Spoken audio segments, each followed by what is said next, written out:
Hello student, कैसे हैं आप सब। उम्मीद है एकदम बेहतर होंगे। आज हम आपके लिए लाए हैं एक नया टॉपिक, एकदम चड़कता भड़कता, मेटल एंड नॉन मेटल। बहुत बेहतरीन सा टॉपिक है। इसमें हम लोग कंबाइन करके दोनों चीजों को पढ़ सकते हैं। चैप्टर नंबर 1 केमिकल इक्वेशंस और chapter number 2 acid base and salt के भी कॉन्सेप्ट इसमें देखने को मिलेंगे। तो ये चैप्टर बहुत अच्छा होने वाला है और रिवीजन हो सकता है चैप्टर नंबर 1 और चैप्टर नंबर 2 का। कॉपी पेन उठा लें और बेहतरीन से नोट बनाएं। इसमें क्वेश्चन भी हम प्रैक्टिस करेंगे और बहुत सारी चीजें सीखने को मिलेगी। जो चीजें क्वेश्चन डाउट हो रहा था आपका चैप्टर नंबर 1 और चैप्टर नंबर 2 में, इसमें आपका वो भी कंप्लीट हो जाएगा। चलिए हम स्टार्ट करते हैं अपना नया chapter, metal and non metal.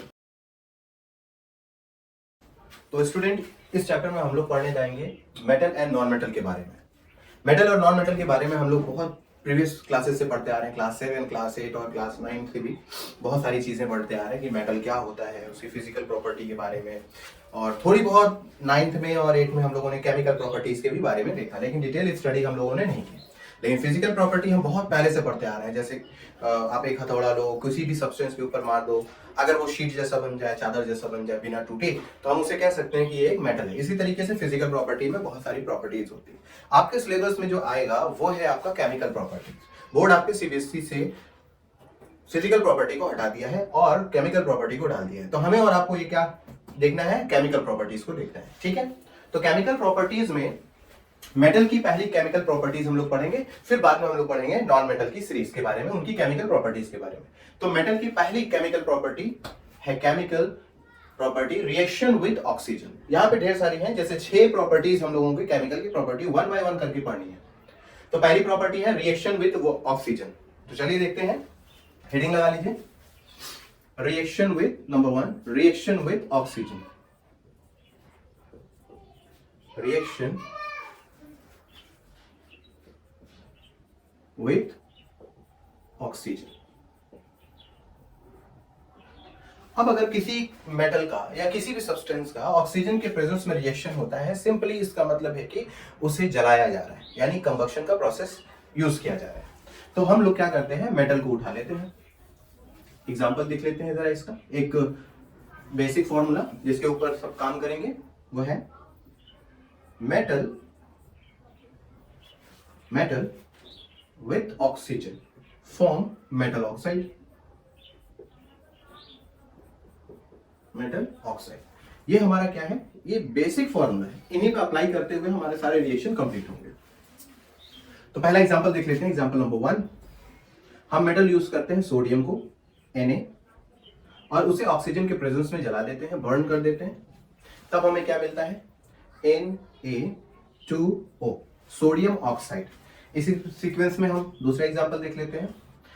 अगर हम पोटेशियम ले लें, ऑक्सीजन के प्रेजेंस में उनको जलाएं, तो हमें मिलेगा K2O पोटेशियम ऑक्साइड। अगर हम मैग्नीशियम ले लें, Mg, ऑक्सीजन के प्रेजेंस में इनको बर्न करें, तो ये हमें देगा मैग्नीशियम ऑक्साइड। इस पे जरा स्टार लगा लीजिएगा आप, क्योंकि मैग्नीशियम ऑक्साइड चैप्टर नंबर 1 का पहला रिएक्शन भी है और ये बहुत ज्यादा इंपॉर्टेंट भी है। क्या इंपॉर्टेंट है इसमें, मैग्नीशियम एक रिबन होती है, लैब में हम इनका यूज करते हैं। मैग्नीशियम एक रिबन होती है जिसे अगर ऑक्सीजन के प्रेजेंस में जलाने की कोशिश किया जाए तो मैग्नीशियम रिबन जलती नहीं है। क्यों, क्योंकि मैग्नीशियम रिबन के ऊपर उसकी अपनी खुद की ऑक्साइड यानी मैग्नीशियम ऑक्साइड की एक लेयर होती है और वो लेयर उस मैग्नीशियम रिबन को जलने से रोकती है। तो हमें क्या करना होता है, मैग्नीशियम रिबन को ऑक्सीजन में जलाने से पहले, ऑक्सीजन के प्रेजेंस में जलाने से पहले मैग्नीशियम रिबन को हमें सैंड पेपर से रब करना होता है, ताकि उसके ऊपर की जितनी भी लेयर है वो साफ हो सके। एक बार हम जब सैंड पेपर से उसे रब कर देते हैं तो ऊपर की लेयर हट जाती है। अब जब ऊपर की लेयर हट जाती है तब हम ऑक्सीजन के प्रेजेंस में उसको जलाते हैं और क्या बनाते हैं, मैग्नीशियम ऑक्साइड। मैग्नीशियम ऑक्साइड जब जलता है तो व्हाइट डिजलिंग फ्लेम में जलता है, यानी खूब तेज रोशनी निकलती है, सफेद कलर की चमचमाहट की मैग्नीशियम ऑक्साइड की एक तरह की खूब रोशनी निकलती है। और साथ ही साथ में जो इसमें पाउडर मिलता है नीचे रेसिड्यू के फॉर्म में, जिसे हम बोलते हैं मैग्नीशियम ऑक्साइड, जिसका कलर होता है व्हाइट कलर। ठीक है, मैग्नीशियम ऑक्साइड को जलाने से पहले, मैग्नीशियम रिबन को जलाने से पहले हमें सैंड पेपर से उसे रब करना है, ताकि उसके ऊपर लगी हुई मैग्नीशियम की ऑक्साइड क्या हो सके, लेयर जो उसकी प्रोटेक्टिव लेयर है वो हट सके। जब हम उसे जलाएंगे तो वो मैग्नीशियम ऑक्साइड रेसिड्यू यानी पाउडर की फॉर्म में बनाएगा। ऐसा करते वक्त मैग्नीशियम बहुत तेजी से व्हाइट डेजलिंग फ्लेम में ये बर्न करती है। ठीक है, अब अगला हिस्सा हम देख लेते हैं 4 में। एग्जाम्पल नंबर 4, अगर हम एल्यूमिनियम ले लें और उसे ऑक्सीजन के प्रेजेंस में जलाएं तो हमें क्या मिलेगा? एल्यूमिनियम की ऑक्साइड। सारे के सारे देखो क्या मिले, मेटल की oxide, metal oxide, metal oxide, सब के सब मेटल ऑक्साइड। इसी तरीके से आपको क्या मिल जाएगा? एल्यूमिनियम की ऑक्साइड। अगर ऐसे हम जिंक को जलाएं तो जिंक मेटल को लेके ऑक्सीजन के प्रेजेंस में, तो हमें क्या मिलेगा? जिंक ऑक्साइड मिल जाएगी, ZnO, ये भी हमें मिल जाएगी। इसी तरीके से बहुत सारे मेटल है, उन सबको अगर हम बर्न करते हैं तो सब में हमें क्या मिलेगा? मेटल की ऑक्साइड, मेटल की ऑक्साइड, मेटल की ऑक्साइड। ठीक है, अब इसमें नोट करने वाली चीज क्या है कि जितने मेटल की ऑक्साइड होती हैं वो सब की सब क्या होती हैं? वो सब की सब बेसिक इन नेचर होती है। सारी की सारी बेसिक इन नेचर होती है, except aluminium and zinc. Aluminium and zinc, सारे के सारे मेटल की ऑक्साइड बेसिक इन नेचर होती है सिवाय किसके? एल्यूमिनियम और जिंक के। एल्यूमिनियम और जिंक की जो ऑक्साइड होती है वो एम्फोट्रिक ऑक्साइड होती है। कौन सी ऑक्साइड? Amphoteric oxide. अब एम्फोट्रिक ऑक्साइड क्या होती है? ऐसी ऑक्साइड जिसके अंदर डुअल नेचर पाए जाते हो, यानी ये क्या हो सकती है? ये एसिडिक भी हो सकती है और ये बेसिक भी हो सकती है। यानी मेटल की ऑक्साइड में एल्यूमिनियम और जिंक एक तरह का एक्सेप्शन है, जो बेसिक ऑक्साइड के साथ साथ एसिडिक ऑक्साइड भी शो करता है, यानी एसिडिक नेचर भी शो करता है और बेसिक नेचर शो करता है। ऐसी ऑक्साइड को हम लोग बोलते हैं एम्फोट्रिक ऑक्साइड। नोट बना लीजिएगा, ऐसी ऑक्साइड को हम लोग क्या बोलते हैं? Amphoteric oxide. The oxide which have dual nature, acidic as well as basic, are known as amphoteric oxide. ठीक है, इसे नोट कर लीजिए। हो गया? चलिए जरा हम देखते हैं कि अगर ये बेसिक ऑक्साइड है तो इसका वाटर के साथ कॉम्बिनेशन क्या शो करता है। ठीक है, जरा यहीं पे देख लेते हैं। NaOH को देख लेते हैं, Na2O, सोडियम ऑक्साइड को अगर मैं वाटर के कांटेक्ट में लाऊं तब ये क्या फॉर्म करेगा? ये बनाएगा आपका NaOH, सोडियम हाइड्रो ऑक्साइड। यानी जितनी मेटल ऑक्साइड होती हैं वो सब के सब बेसिक इन नेचर होते हैं, लेकिन जैसे ही वो वाटर के कांटेक्ट में आती हैं वो फौरन क्या बन जाती हैं? बेस बन जाती हैं। ठीक है, इसको जरा देख लेते हैं। अगर इसको वाटर के कांटेक्ट में लाया जाए तो क्या बनेगा? ये बनाएगा आपका KOH। इसी तरीके से अगर हम मैग्नीशियम ऑक्साइड को वाटर के कांटेक्ट में ला दे तो क्या बनाएगा? ये बना लेगा MgOH होल ट्वाइस। अब जरा देखते हैं एल्यूमिनियम की ऑक्साइड और जिंक की ऑक्साइड के बारे में।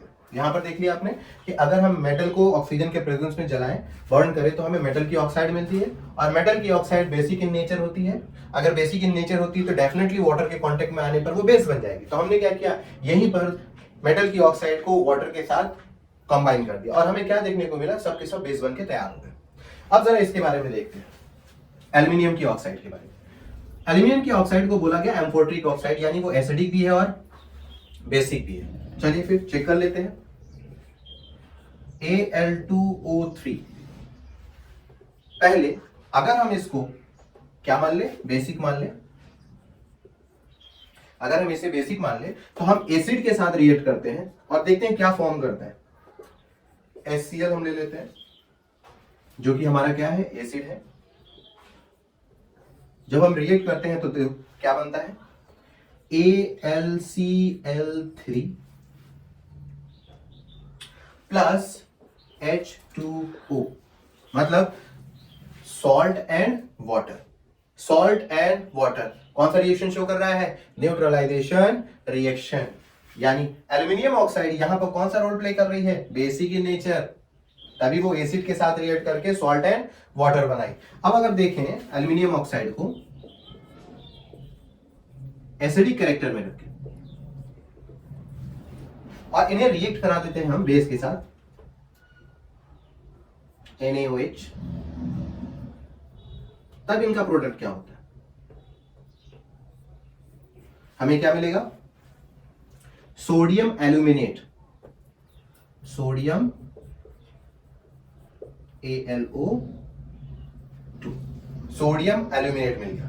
तो यहां पर हमें क्या मिल रहा है? सोडियम एल्यूमिनेट नाम का एक सॉल्ट मिल जाता है और साथ ही साथ में वाटर फॉर्मेशन होगा प्लस H2O। फिर से हमें क्या मिल गया? Salt and water. इन दोनों रिएक्शन से ये पता चलता है कि एल्यूमिनियम ऑक्साइड बेसिक कैरेक्टर भी शो कर रही है, एसिड के साथ रिएक्ट करके सॉल्ट एंड वाटर बना रही है। फिर एल्यूमिनियम ऑक्साइड एसिडिक कैरेक्टर भी शो कर रही है, जैसे कि बेस के साथ रिएक्ट करके सॉल्ट एंड वाटर बना रही है। तो इस रिएक्शन को हम लोग बोलते हैं, ऐसे टाइप्स के रिएक्शन को, ऐसी प्रॉपर्टी रखने वाले मेटल ऑक्साइड को एम्फोट्रिक ऑक्साइड। ठीक है, फर्स्ट इसको नोट कर लीजिए, नोट कर लीजिए, इसको लिख लिया, लिख लिया, मिटा दें। चलिए, तो ये हमारी क्या थी? पहली प्रॉपर्टी मेटल की, जो कि केमिकल प्रॉपर्टी में पाई जाती है। यानी अगर मेटल को ऑक्सीजन के प्रेजेंस में बर्न किया जाए तो वो हमें क्या देती है? मेटल की ऑक्साइड। और सारे के सारे मेटल की ऑक्साइड क्या होती हैं? Basic in nature. कुछ को छोड़ के एल्यूमिनियम और जिंक को, इनको बोला जाता है एम्फोट्रिक ऑक्साइड, इनको बोला जाता है एम्फोट्रिक ऑक्साइड, क्योंकि इनकी ऑक्साइड एसिडिक कैरेक्टर भी रोल प्ले करती है और बेसिक कैरेक्टर का भी रोल प्ले करती है। चलिए, तो पहला हमारा हो गया ऑक्सीजन के साथ रिएक्शन। दूसरी प्रॉपर्टी में हम बात करेंगे reaction with water, reaction with water. तो दूसरी प्रॉपर्टी का हेडिंग लगा लीजिए, रिएक्शन विथ वाटर। किसके साथ? वाटर के साथ। अब यहां पर बात है वाटर के 2 पार्ट की, नहीं, वाटर के 3 पार्ट की। हम यहां पर वाटर को 3 कैटेगरीज में लेंगे। पहली कैटेगरीज को बोलेंगे कोल्ड वाटर, कोल्ड वाटर। दूसरे को हम बोलेंगे हॉट वाटर, हॉट वाटर। और तीसरी कैटेगरी जो होगी वो हमारी स्टीम वाटर होगी, स्टीम वाटर। अब यहां पर देखते हैं कि कौन सा मेटल किस तरह के वाटर के साथ रिएक्ट करता है। तो नोट लगा लीजिएगा, बढ़िया से लिख लीजिए। कोल्ड वाटर के साथ रिएक्ट करने वाले जो मेटल होंगे वो मोस्ट रिएक्टिव मेटल होंगे, यानी हाई रिएक्टिव मेटल होंगे। उनमें कैटेगरीज की जाएगी 3, जैसे पोटेशियम, सोडियम और कैल्शियम। ये 3 मेटल ऐसे हैं जो कोल्ड वाटर के साथ रिएक्ट करेंगे। और हॉट वाटर के साथ रिएक्ट करने वाला होगा वो आपका मैग्नीशियम। बचे हुए जो होंगे, जो लेस रिएक्टिव कैटेगरी में पाए जाते हैं, वो किसके साथ रिएक्ट करेंगे? स्टीम के साथ। वो क्या हो जाएंगे?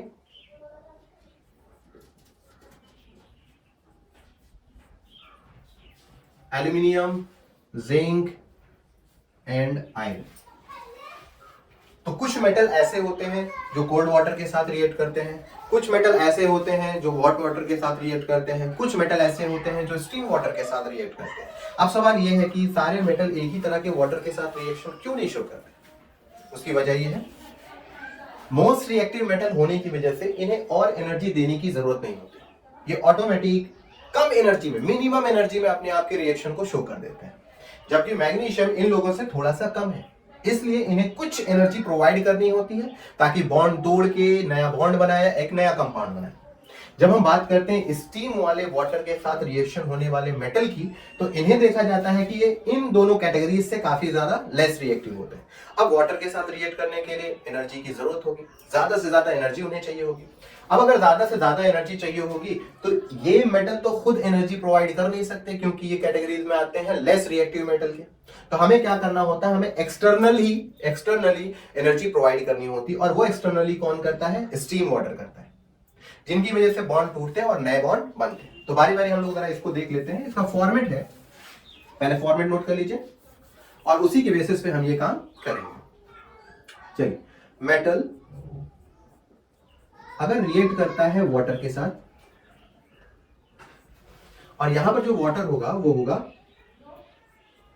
कोल्ड वाटर और हॉट वाटर, तो प्रोडक्ट में ये क्या देंगे? मेटल हाइड्रो ऑक्साइड,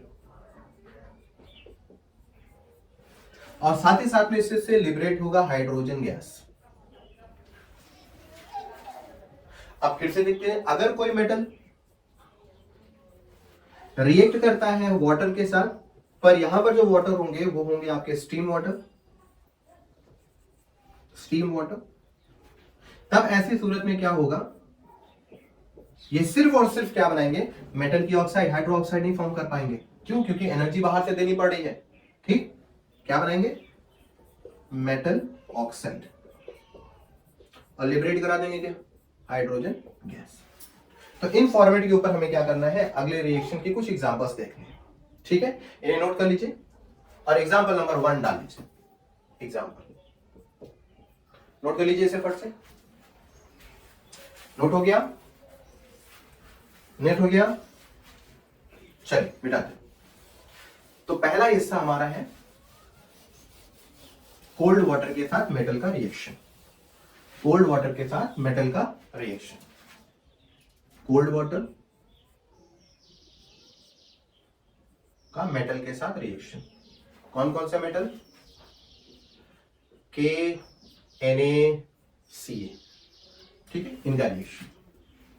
अब देखिए इसमें क्या होता है, हम पोटेशियम को लेते हैं, वाटर के कांटेक्ट में लाते हैं और वाटर यहां लेते हैं cold water. High reactive metal होने की वजह से ये पोटेशियम वाटर के अंदर जाकर बॉन्ड को डिसोसिएट करवाता है और बनाता है KOH, और इसमें से लिबरेट होती है हाइड्रोजन गैस। इसमें से हाइड्रोजन गैस का लिबरेट होना ये कहलाता है क्या,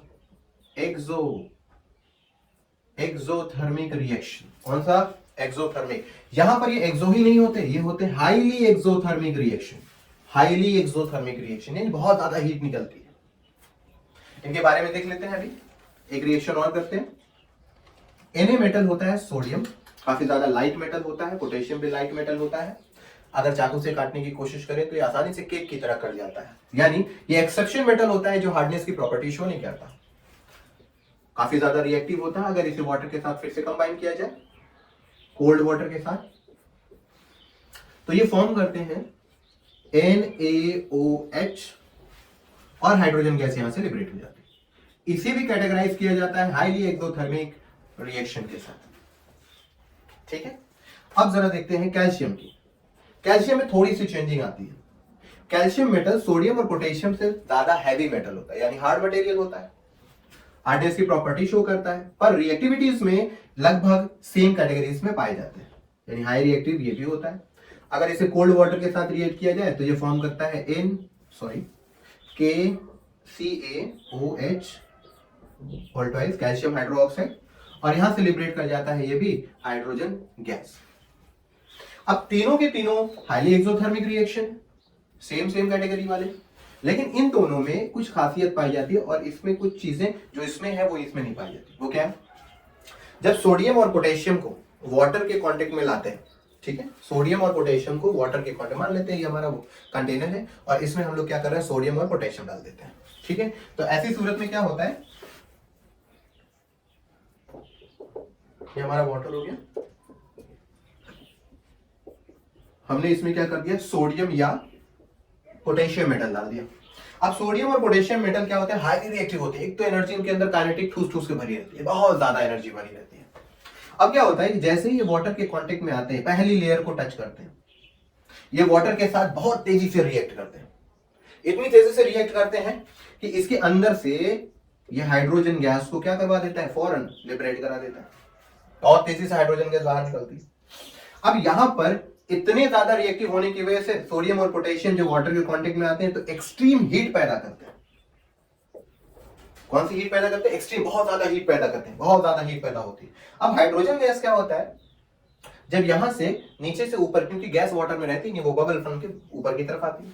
अब अगर हाइड्रोजन गैस नीचे से ऊपर की तरफ जा रही होती है तो पहली लेयर पे जैसे ही पहुंचती है वो इस हीट से क्या कर जाती है, कंबाइन हो जाती है, और फौरन बहुत तेजी से बर्न कर जाती है, बहुत तेजी से जल जाती है। जैसे ही हाइड्रोजन गैस तेजी से आग को पकड़ती है, सोडियम और पोटेशियम भी उसी आग के कांटेक्ट में आकर अपने आप को जला लेते हैं। और ये प्रोसेस इतनी फास्ट प्रोसेस होता है कि जब हम कोई वाटर के अंदर सोडियम और पोटेशियम मेटल डालते हैं तो हमें ये देखने को नहीं मिलता है कि उसमें से हाइड्रोजन गैस निकल रही है, फिर हाइड्रोजन जलती है और अपने साथ सोडियम और पोटेशियम को जला लेती है। ये हम देखने भर के लिमिट नहीं रख पाते क्योंकि स्पीड इसकी रिएक्शन की काफी ज्यादा होती है। तो हम क्या देखते हैं, जैसे ही आप सोडियम और पोटेशियम वाटर के अंदर डालते हो तो पहली लेयर को टच करते ही उसमें से फट से फायर निकल जाता है। इसी को कहते हैं हाईली एक्सोथर्मिक रिएक्शन। जब बात करते हैं कैल्शियम की, तो कैल्शियम ज्यादा क्या होता है, हार्ड होता है, हार्ड मटेरियल होता है। कैल्शियम हार्ड मटेरियल होने की वजह से हैवी भी होती है, हाई डेंसिटी रखता है। तो क्या करता है, पानी के कांटेक्ट में आते ही वो फौरन पानी के अंदर चला जाता है और सेटल डाउन हो जाता है यहां पर, इस जगह पर कैल्शियम के छोटे छोटे टुकड़े पाए जाते हैं। अब कैल्शियम भी हाईली रिएक्टिव मेटल होता है, तो वाटर के कांटेक्ट में आकर ये क्या कर देता है, हाइड्रोजन गैस लिबरेट करा देता है। अब हाइड्रोजन क्या करता है, अपने साथ एक एक कैल्शियम के मेटल को पकड़ता है और कहता है चलो भाई बहुत ना लिए, चलो ऊपर चलते हैं। साथ में लेके ऊपर की तरफ जाता है। अब पानी के अंदर जाने के बाद कैल्शियम अपनी ज्यादा से ज्यादा जो हीटनेस होती थी वो कम कर चुका होता है। जब हाइड्रोजन ऊपर की तरफ जाता है तो उसे उतनी हीट नहीं मिलती जिससे वो जल सके। जब वो नहीं जलता है तो कैल्शियम भी जल नहीं पाता। ठीक, तो सोडियम और पोटेशियम वाटर के कांटेक्ट में आने से फायर क्रिएट करते हैं, आग लगा देते हैं, जबकि कैल्शियम नहीं लगा पाता। ठीक है, तो ये बात है हमारे सोडियम और पोटेशियम की, जो कि वाटर के साथ रिएक्शन के पास पाई जाती है। नोट कर लीजिए इसे। फिर हम लोग पढ़ते हैं हॉट वाटर को लेकर। लिख लिया, वीडियो को रोक के लिखिए, लिख लिया, चलिए मिटा। कोल्ड वाटर का हो गया, अब हमें क्या पढ़ना है, हॉट वाटर के साथ। जब हम हॉट वाटर के बारे में बात करते हैं तो बात आती है मॉडरेट रिएक्टिव मेटल की। कौन से reactive metal, moderate reactive metal. और वो कौन है, अकेला आदमी, मैग्नीशियम। हॉट वाटर किसके साथ रिएक्ट करेगा, सिर्फ और सिर्फ मैग्नीशियम मेटल के साथ। अब मैग्नीशियम मेटल क्या होता है, मॉडरेट रिएक्टिव मेटल होता है ना, तो बहुत ज्यादा हाई रिएक्टिव ना तो बहुत ज्यादा लो रिएक्टिव। तो इनका रिएक्शन इनिशियली स्टार्ट करने के लिए हमें थोड़ी सी एनर्जी देनी पड़ती है, और वो एनर्जी हमें कौन दे देता है, हॉट वाटर दे देता है। और फॉर्म क्या कराता है, मेटल की हाइड्रोक्साइड और हाइड्रोजन गैस वहां से भी लिबरेट कर जाता है। देख लेते हैं रिएक्शन। मैग्नीशियम को अगर वाटर के साथ कंबाइन करें, और वो वाटर होना चाहिए हमारा कैसा, हॉट वाटर, तो ये कंबाइन होके क्या बनाएगा, मैग्नीशियम हाइड्रोक्साइड, और साथ ही साथ में क्या निकलेगा, हाइड्रोजन गैस। ठीक है, इस तरीके के रिएक्शन शो करते हैं। इसमें भी एक्सोथर्मिक रिएक्शन होता है, इसको भी बोलते हैं exothermic reaction, but highly exothermic reaction नहीं होते जैसे सोडियम और पोटेशियम करते हैं। वो फायर एग्जिस्ट कर देते हैं और ये फायर क्रिएट नहीं कर पाते। क्यों, क्योंकि एनर्जी इनकी क्या है, मैग्नीशियम की, उनसे बहुत ज्यादा कम पाई जाती है। ठीक है, तो अब अगला हिस्सा जो है, हम लोग स्टीम के बारे में बात करते हैं। किसके बारे में, स्टीम के बारे में। इसे नोट कर लीजिए फर्स्ट को, नोट हो गया। चलिए,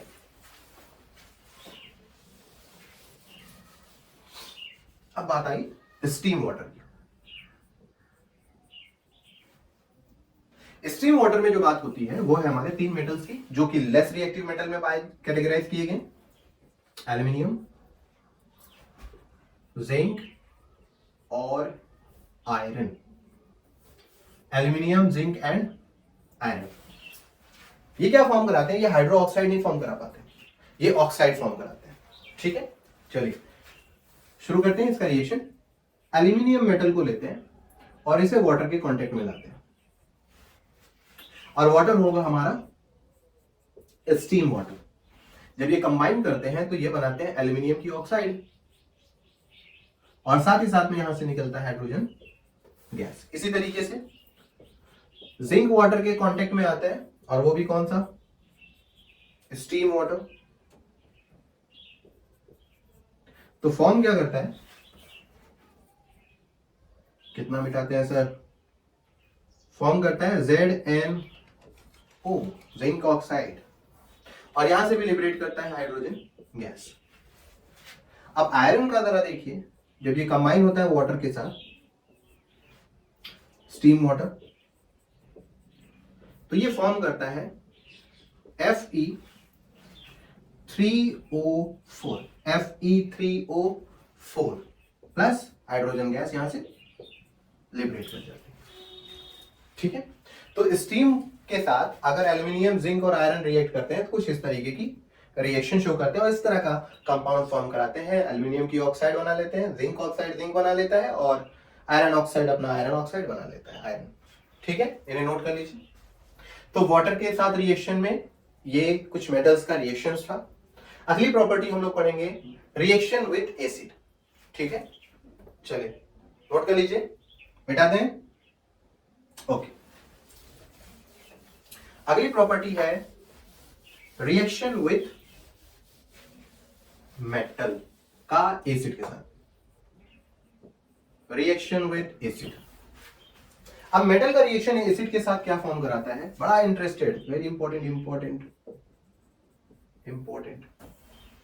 क्या रिएक्शन कराता है? Metal combine with acid, metal combined with acid form salt plus hydrogen gas, salt plus hydrogen gas. और ये हम लोगों ने रिएक्शन एसिड बेस सॉल्ट में ऑलरेडी पढ़ रखा है। देख लेते हैं क्या होता है। हम अगर प्रेफर करने के लिए बोले कि कौन सा मेटल चूज किया जाए एसिड के साथ ताकि वो सॉल्ट एंड हाइड्रोजन गैस बना ले, और कौन सी एसिड ली जाए मेटल के साथ जो सॉल्ट एंड हाइड्रोजन गैस बना दे, तो प्रेफर ये करेंगे कि आप सोडियम और पोटेशियम न लें और एसिड में HNO3 को न लें। इनके रीजन है, सोडियम और पोटेशियम हाईली रिएक्टिव मेटल होते हैं, हाईली रिएक्टिव मेटल होता है। एसिड खुद भी एक रिएक्टिव हिस्सा है, काफी ज्यादा एनर्जी लेके चलता है। जब दो एनर्जी आपस में एक्सट्रीम पावर में मिलेंगी तो कंटेनर ब्लास्ट होने के चांसेस हो सकते हैं, जिनकी वजह से एक्सपेरिमेंट कर रहे स्टूडेंट को नुकसान हो सकता है। तो रिएक्शन लिखने के लिए आप सोडियम और पोटेशियम का रिएक्शन लिख सकते हैं, लेकिन लैब में इसको प्रेफर्ड नहीं किया जाता। HNO3 को एसिड के फॉर्म में मेटल के साथ रिएक्ट करके हाइड्रोजन गैस शो कराने के लिए रिएक्शन प्रेफर नहीं करता। क्यों? क्योंकि HNO3 क्या होता है, स्ट्रॉन्ग ऑक्सीडाइजिंग एजेंट होता है। रिएक्शन के दौरान मान लेते हैं, एक एग्जांपल ले लेते हैं, जरा देख लेते हैं। मैग्नीशियम है, सोडियम ले लेते हैं। चलिए, सोडियम है, हम एसिड लेते हैं HNO3 और फॉर्म करा देते हैं सॉल्ट NaNO3 और निकाल देते हैं हाइड्रोजन गैस। अभी हाइड्रोजन गैस निकल के बड़ा खुश होता है कंटेनर में से, जैसे ही इसके पास जाता है और Na कहता है भैया मैं आपके अंदर से हाइड्रोजन गैस निकाल दूंगा। अब हाइड्रोजन गैस निकलता है, सोडियम बड़ा खुश, वाह हमने काम कर दिया। लेकिन HNO3 इंतजार कर रहा होता है, रुक जाओ बेटा रुक जा, इतना खुश होने का जरूरत नहीं है, मैं कौन हूं पहचान लो, मैं हूं ऑक्सीडाइजिंग एजेंट।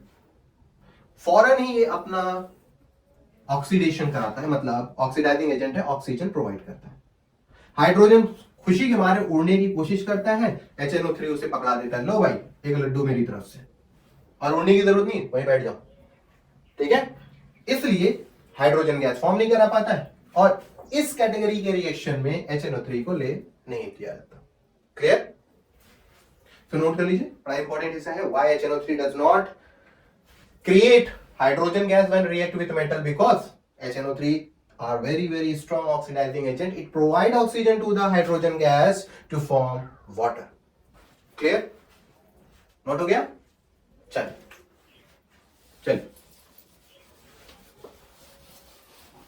तो अगला हम मेटल ले लेते हैं मैग्नीशियम के साथ Mg, एक मेटल ले लेते हैं कैल्शियम के साथ, और एक ले लेते हैं हम जिंक के साथ। एसिड उठा लेते हैं H2SO4, HCl ले लेते हैं, यहां पर ले लेते हैं H2SO4। ये सब के सब क्या रखते हैं हम लोग, डाइल्यूट रखते हैं। रिएक्शन के दौरान ज्यादातर हम क्या करते हैं, डाइल्यूट ही एसिड को लेके चलते हैं जब तक कंडीशन कंसंट्रेट की ना। फॉर्म कराते हैं सॉल्ट, और सॉल्ट क्या होता है MgSO4, और यहां से हाइड्रोजन गैस क्या कर रही है, चिल्ला के बाहर निकल जाती है। इसी तरीके से कैल्शियम जब हाइड्रोक्लोरिक एसिड के साथ रिएक्ट करता है तो फॉर्म करता है CaCl2, और हाइड्रोजन गैस फिर से फड़फड़ा के उड़ जाती है। बोलती है हमें यहाँ नहीं रहना भाई, निकाल दो हमको यहाँ से। जिंक सल्फेट फॉर्म करेगा ZnSO4 और हाइड्रोजन गैस यहां से भी निकल जाती है। अब हाइड्रोजन गैस ही निकल रही है, इस बात को कैसे साबित करेंगे? हम लोग ऑलरेडी पढ़ चुके हैं, इसकी केमिकल टेस्टिंग होती है। अगर इसे ऑक्सीजन के प्रेजेंस में लाके जलाया जाए, जलती हुई मोमबत्ती के करीब में इस गैस को लाया जाए, तो ये साउंड करता है कौन सा? पॉप साउंड, जिससे हमें ये पता चल जाता है कि वो कोई और गैस नहीं निकल रही है, हाइड्रोजन गैस निकल रही है। तो रिएक्शन विद एसिड के साथ मेटल किस तरीके का कंपाउंड फॉर्म कराता है? Salt and hydrogen gas form कराता है। ठीक है, नोट कर लीजिए इसे। फिर अगली प्रॉपर्टी में हम लोग पढ़ेंगे रिएक्शन विद सॉल्ट। हो गया? चलिए, रिएक्शन विद सॉल्ट भी हमारा इंपॉर्टेंट हिस्सा है, वो चैप्टर नंबर 1 में भी पाया जा रहा है और चैप्टर नंबर 3 जो हम लोग पढ़ रहे हैं करंट, उसमें भी पाया जा रहा है। रिएक्शन विद सॉल्ट क्या होता है? मेटल रिएक्ट करता है सॉल्ट से और फॉर्म कराता है फिर से सॉल्ट, और उसमें से निकाल देता है आपका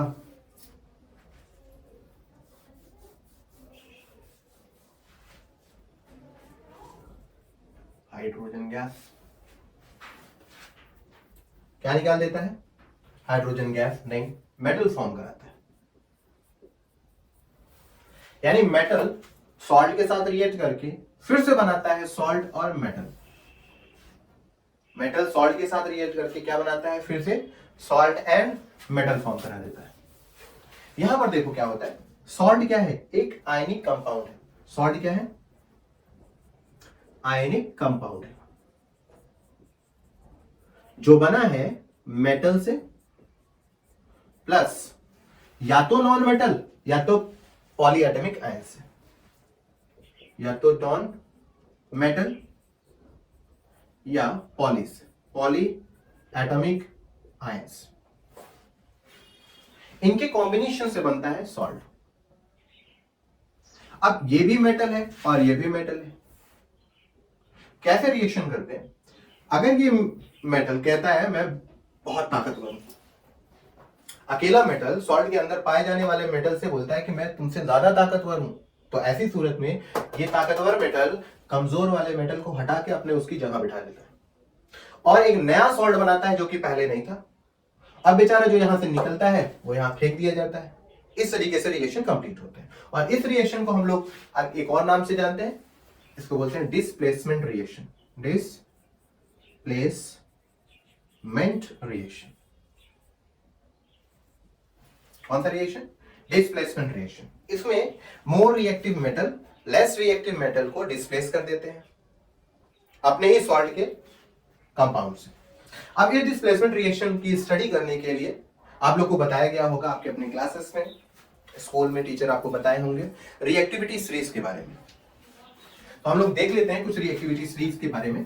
क्या होता है इनका? कुछ नाम होता है, पोटेशियम, सोडियम, नोट में लगा लीजिएगा, रिएक्टिविटी सीरीज ऑफ मेटल। और इन्हीं सीरीज के अकॉर्डिंग हम डिस्प्लेसमेंट रिएक्शन कराते हैं। तो क्या है? Sodium, potassium, calcium, magnesium, aluminium,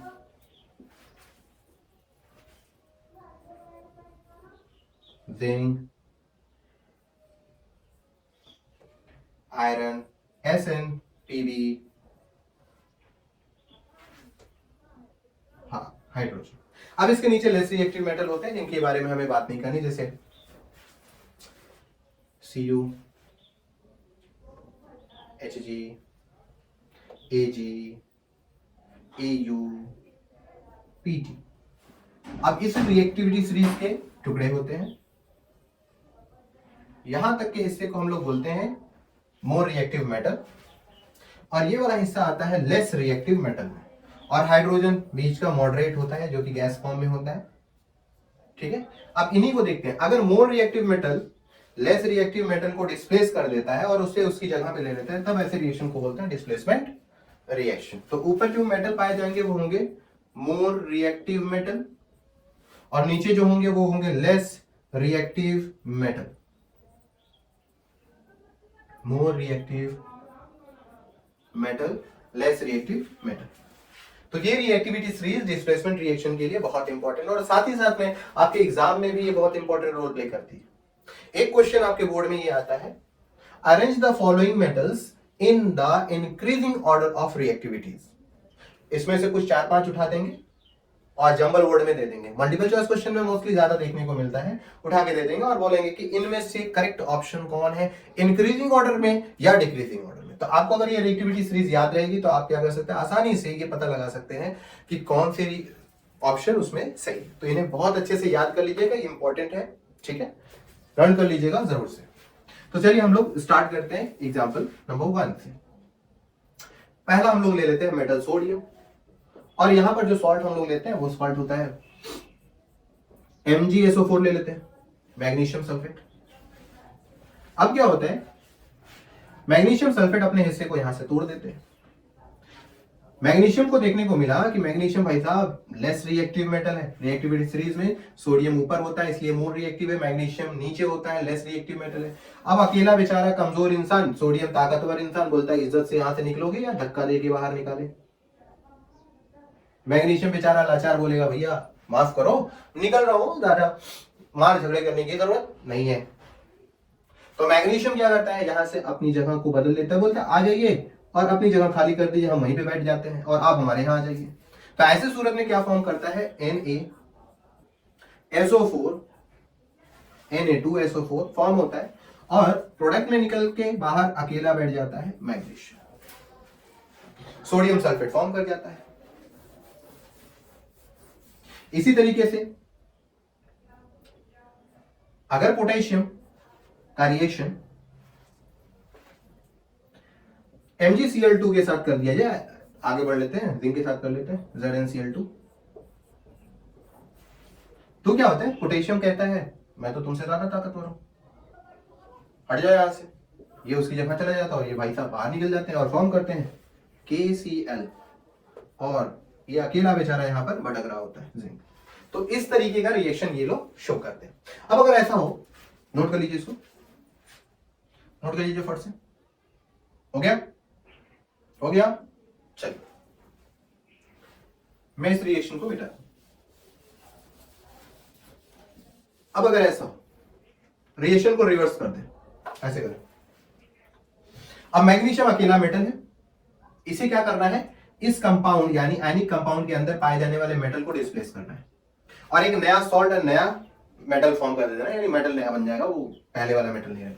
तो मैग्नीशियम क्या करता है, मैग्नीशियम पूरी ताकत के साथ आता है, बोला भैया अब मेरी बारी है, तुम हट जाओ यहां से, अब मेरी बारी आ गई, मैं अपनी जगह रहूंगा। तो ऐसे सूरत में सोडियम कहता है भूल गए क्या भाई साहब, मैं अभी भी ताकतवर हूं और आप अभी भी कमजोर है, इसलिए मेरे तक आने की जरूरत नहीं है। अब मैग्नीशियम सोडियम को निकालने की कोशिश करता है, सोडियम हाई रिएक्टिव मेटल होने की वजह से बॉन्ड को तोड़ता ही नहीं और मैग्नीशियम उसको तोड़ नहीं पाता। जब मैग्नीशियम उसको तोड़ नहीं पाता तब आगे रिएक्शन क्या हो जाता है, कैंसिल आउट हो जाता है। ऐसे रिएक्शन को हम बोलेंगे नॉन रिएक्शन, यानी कुछ भी रिएक्शन शो नहीं करेगा। अब अगर अकेला मेटल आयनिक कंपाउंड के अंदर जाए और उनके मेटल को डिस्प्लेस करे, सिंगल मेटल अगर कमजोर है तो ऐसी सूरत में क्या होता है, रिएक्शन आगे की तरफ नहीं बढ़ते और लिख दिया जाता है नो रिएक्शन, नो रिएक्शन। क्यों, क्योंकि less reactive metal more reactive metal को हटा नहीं सकते, बॉन्ड आयनिक है, टूट नहीं सकता, काफी ज्यादा स्ट्रांग होता है, जिनकी वजह से ये रिएक्शन यहीं पे स्टॉप कर जाता है। तो ये हमारा हो गया प्रॉपर्टी नंबर 4। अगली प्रॉपर्टी जो हम लोग पढ़ेंगे वो है प्रॉपर्टी नंबर 5, क्लोरीन के साथ मेटल का रिएक्शन। चलिए, तो अगला रिएक्शन की प्रॉपर्टी हेडिंग में डाल लीजिए, reaction with chlorine, reaction with chlorine. Metal को ले लेते हैं, मेटल, और इसे क्लोरीन गैस के साथ रिएक्ट कर लेते हैं, तो क्या बनेगा, metal chloride, metal chloride form करेगा। मेटल में एग्जांपल में हम लोग रिएक्शन देख लेते हैं जरा।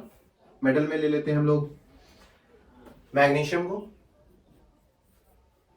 एल्युमिनियम को, सोडियम को पोटेशियम। आप और भी मेटल ले सकते हो, जितना रिएक्टिविटी स्टेज में आप आराम से उसको ले सकते हैं, क्योंकि क्लोरीन एक क्या है, गैस है, लेस रिएक्टिव होता है। तो हम लोग क्या करते हैं, क्लोरीन के साथ इसका रिएक्शन कर लेते हैं। क्या फॉर्म करेगा, मेटल क्लोराइड। यहां पर क्या बनेगा, MgCl2। यहां क्या फॉर्म करेगा, AlCl3। यहां क्या फॉर्म करेगा, NaCl। और यहां क्या फॉर्म करेगा, पोटेशियम जब क्लोरीन के साथ रिएक्ट करेगा तो बनेगा पोटेशियम क्लोराइड। क्या बनेगा, पोटेशियम क्लोराइड। मैग्नीशियम क्लोरीन के साथ रिएक्ट करता है, मैग्नीशियम क्लोराइड। एल्यूमिनियम क्लोरीन के साथ रिएक्ट करता है, एल्यूमिनियम क्लोराइड। सोडियम क्लोरीन के साथ रिएक्ट करता है तो सोडियम क्लोराइड। इसी तरीके से पोटेशियम क्लोरीन के साथ रिएक्ट करता है, पोटेशियम क्लोराइड बनते हैं। ये सब के सब आयनिक कंपाउंड और ये सब के सब सॉल्ट है। ठीक है, नोट कर लीजिए। अगला और इस केमिकल प्रॉपर्टी का लास्ट रिएक्शन है हमारा reaction with hydrogen gas. Note कर लीजिए इसे। नोट हो गया, नोट हो गया। वीडियो को रोकिए और नोट कर लीजिए। हो गया, चल हेडिंग लगा लीजिए, reaction with hydrogen gas. Reaction with hydrogen gas. अब अगर मेटल जो होता है, लास्ट प्रॉपर्टी नंबर 6 है, मेटल जो है अगर वो हाइड्रोजन के साथ रिएक्ट करे तो ये बनाता है मेटल हाइड्राइड। मेटल हाइड्राइड,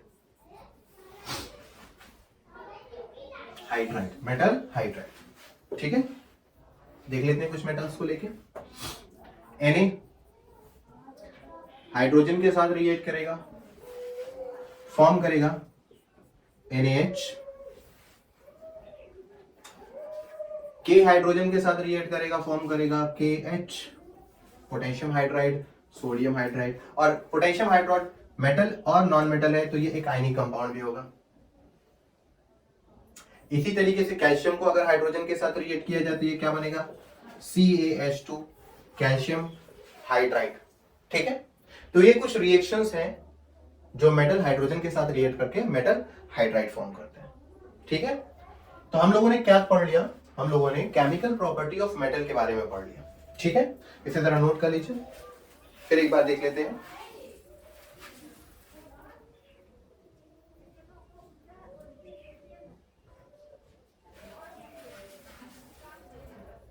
हो गया, हो गया, चल तो रिवाइज करते हैं, जरा देखें हम लोगों ने क्या पढ़ा था। हम लोगों ने पढ़ा पहला मेटल का रिएक्शन, मेटल का रिएक्शन ऑक्सीजन के साथ। जब मेटल का रिएक्शन ऑक्सीजन के साथ हम लोगों ने पढ़ा तो हम लोगों ने देखा कि ये क्या बनाते हैं, मेटल की ऑक्साइड बना लेते हैं,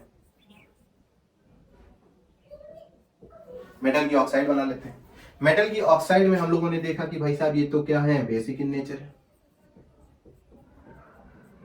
नेचर है। एल्यूमिनियम और जिंक को हम लोगों ने देखा कि ये तो दोनों रूप अपने अंदर लेके चलते हैं, यानी ये क्या है, ये एसिडिक भी है एज वेल एज बेसिक भी है। इसलिए एसिड मेटल की ऑक्साइड को हम लोगों ने बोला एम्फोट्रिक ऑक्साइड। क्या बोला, एम्फोट्रिक ऑक्साइड। फिर हम लोगों ने देखा रिएक्शन विद वाटर। वाटर के साथ जब मेटल का रिएक्शन हो रहा था तो मेटल की अपनी एक ताकत के हिसाब से, स्ट्रेंथ के हिसाब से वाटर को 3 कैटेगरीज में डिवाइड करना पड़ा। एक को बोला गया कोल्ड वाटर, एक को बोला गया हॉट वाटर, एक को बोला गया स्टिंग वाटर। जिनकी जैसी पावर थी मेटल की, उनको उनके साथ वैसे रिएक्ट किया गया। Sodium, potassium, calcium highly reactive metal थे, इसलिए इनको कोल्ड वाटर के साथ रिएक्ट किया गया। मैग्नीशियम को हम लोगों ने देखा कि वो मॉडरेट थे, तो उनको हम लोगों ने किससे किया, हॉट वाटर के साथ। मैग्नीशियम स्टीम वाटर के साथ भी रिएक्ट कर सकता है, मैग्नीशियम स्टीम वाटर के साथ भी रिएक्ट कर सकता है। और क्या फॉर्म करा सकता है, मेटल, यानी मैग्नीशियम, मैग्नीशियम ऑक्साइड और हाइड्रोजन गैस निकाल सकता है। जब वो हॉट वाटर के साथ था तो मैग्नीशियम हाइड्रो ऑक्साइड भी फॉर्म करा रहा था। इसी तरीके से हम लोगों ने देखा एल्यूमिनियम, जिंक और आयरन जो थे वो लेस रिएक्टिव मेटल थे, इसलिए हम लोगों ने उसको क्या किया, स्टीम वाटर के साथ रिएक्ट कराया। फिर अगले रिएक्शन में हम लोगों ने देखा कि एसिड के साथ मेटल रिएक्ट करके क्या बनाता है, पता चला salt and hydrogen gas form कराता है। HNO के साथ वो रिएक्ट नहीं कर सकता HNO3 के साथ, क्यों? क्योंकि वो ज्यादा स्ट्रॉन्ग ऑक्सीडाइजिंग एजेंट होते हैं और वो हाइड्रोजन के बजाय वाटर फॉर्म करा देता है। दो मेटल ऐसे हैं जो HNO3 के साथ रिएक्ट करके HNO3 के साथ रिएक्ट कर सकते हैं, Mg या Mn। लेकिन इसके लिए MgMn कहते हैं हम इसके अंदर से हाइड्रोजन गैस तो निकाल पाएंगे, आराम से हाइड्रोजन गैस निकाल लेंगे, लेकिन हमारी शर्त क्या है? हमारी शर्त है कि HNO3 को क्या रखो? वेरी वेरी डाइल्यूट रखो, वेरी वेरी डाइल्यूट रखो। इसका मतलब है सॉल्यूशन में 2% या 1% ही HNO3 पाया जाना चाहिए, तब ऐसी सूरत में मैग्नीशियम और मैग्नीज HNO3 के अंदर से हाइड्रोजन गैस निकालने में कामयाब हो सकते हैं। फिर हम लोगों ने देखा रिएक्शन विद सॉल्ट के फॉर्म में। रिएक्शन विद सॉल्ट को हम लोगों ने देखा कि ये तो क्या शो कर रहा है, ये चैप्टर नंबर 1 डिस्प्लेसमेंट रिएक्शन को दिखा रहा है। मोर reactive metal less reactive metal को रिप्लेस करते हैं और अपने उसकी जगह ले लेते हैं। और ऐसी डिस्प्लेसमेंट रिएक्शन की सीरीज को देखने के लिए हमें लर्न करनी होगी सीरीज, जिसे हम बोलते हैं रिएक्टिविटी सीरीज ऑफ मेटल। हमने अभी कुछ देर पहले लिखा है, आपको उसे याद कर लेना है बढ़िया से, क्योंकि उससे क्वेश्चन आते हैं। फिर हमने देखा कि मेटल क्लोरीन के साथ रिएक्ट करके क्या फॉर्म करता है, क्लोराइड फॉर्म कर ले रहा था। मेटल फिर हाइड्रोजन के साथ रिएक्ट करके क्या फॉर्म कर रहा था, हाइड्राइड भी फॉर्म कर रहा था। ठीक है, तो ये हमारी होगी केमिकल प्रॉपर्टी ऑफ मेटल।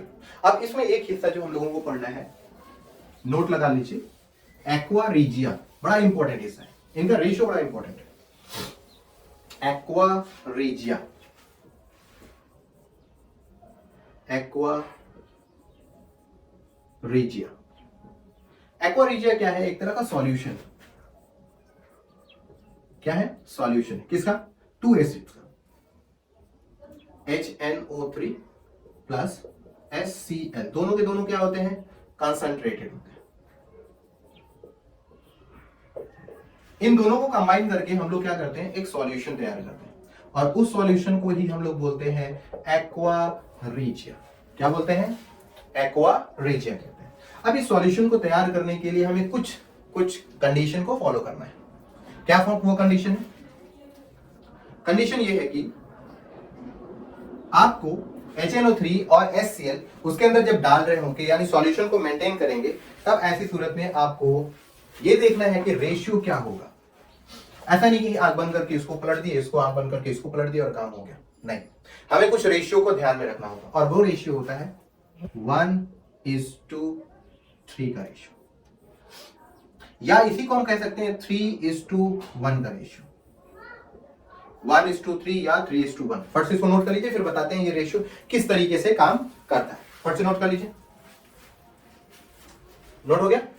चलिए, अगर आपको बोला जाए कि HNO3 ले लो पहले, और इस सॉल्यूशन के अंदर, इस कंटेनर के अंदर डाल दो, तो आपको क्या करना होगा? HNO3 3 ग्राम डालने होंगे, यानी 3 कंसंट्रेशन इसके अंदर डालने होंगे। अगर आपको फिर कहा जाता है चलो आपने HNO3 डाल दिया, अब क्या डालना है? आपको HCl डालना है, तब आप क्या करेंगे? इसके अंदर 1 मोल ऑफ HCl डाल देंगे, 1 ग्राम HCl डाल देंगे। अब इन दोनों के कॉम्बिनेशन से क्या बनता है? इन दोनों के कॉम्बिनेशन से बनता है एक्वा रीजिया, एक्वा रीजिया। इस दौरान पहले HNO3 गया, फिर HCl आया, जिनकी वजह से इनका रेशियो क्या बना? 3:1। क्या रेशियो बना? 3:1। अब अगर ऐसा होता, इसे फर्स्ट कर देते हैं, फर्स्ट, और ये हो गया आपका सेकंड। अब अगर ऐसा हो कि HCl को आप फर्स्ट बना लो, पहले हम HCl डालेंगे, फिर हम क्या डालेंगे सेकंड में? HNO3। तो पहला रेशियो बनेगा 1, फिर दूसरा रेशियो आएगा 3। अब बना रेशियो क्या? 1:3। यानी 1 पार्ट ऑफ आपको यूज करना है HCl, और 3 पार्ट यूज करना है आपको HNO3, तब जाके ये सॉल्यूशन तैयार होगा एक्वा रीजिया का। तो क्वेश्चन ये भी हो सकता है एक्वा रीजिया के रेशियो 1:3 है या 3:1। तो आपको ये देखना है कि सॉल्यूशन के अंदर जो हमारा क्वेश्चन है, वो क्वेश्चन में पहले क्या लिखा है। अगर पहले लिखा है HCl फिर लिखा है HNO3 तो रेशियो डालेगा 1:3। अगर पहले लिखा है HNO3 फिर लिखा है HCl तो रेशियो डालूंगा 3:1। अब इस सॉल्यूशन के बारे में बात कर ले। ये सॉल्यूशन इतना स्ट्रॉन्ग सॉल्यूशन होता है, एसिडिक का इतना स्ट्रॉन्ग सॉल्यूशन होता है कि इसके अंदर पाए जाने वाला कोई भी मेटल, अगर आप इसके अंदर कोई भी मेटल डालते हो, इवन गोल्ड एंड प्लैटिनम जो कि very very less reactive metal होता है, तो भी ये क्या करेगा, उसे डिसॉल्व करने की प्रॉपर्टी रखता है। ठीक है, तो ये हमारी कुछ पॉइंट्स थी किसमें, केमिकल प्रॉपर्टी ऑफ मेटल में। तो हमारा केमिकल प्रॉपर्टी ऑफ मेटल यहां पर खत्म होता है। बढ़िया से पढ़ते रहिए, ध्यान से देखते रहिएगा, और रेशियो जरूर से याद कीजिएगा। सारे रिएक्शन की एक बार घर पे प्रैक्टिस कीजिएगा, डेफिनेटली वो रिएक्शन आपके दिमाग में सेट हो जाएगा। ठीक है।